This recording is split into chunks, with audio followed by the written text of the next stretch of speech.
Why decide to go so far back in time for Early Man?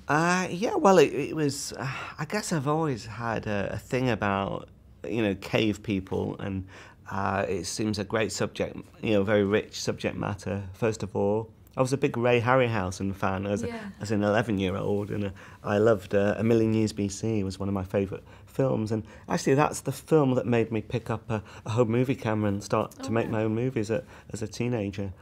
Amazing. Yeah, so I've always loved that dinosaurs, and and I was doodling as all the ideas start off with just simple doodles really, and I was drawing a caveman typically with a club and thought about sport, hitting a ball, and then started to think about maybe sport brought about civilization and football and the tribal nature of it, and it all just developed from there really, and also I was looking for a different angle, like not just a caveman adventure, but what would make it very Aardman and a bit quirky. And I'd never seen a prehistoric underdog sports movie before, so that was. I haven't either, besides everyone.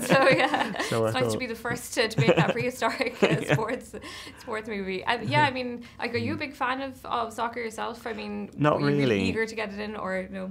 No, that's it. I mean, I wasn't trying to make a sports movie really.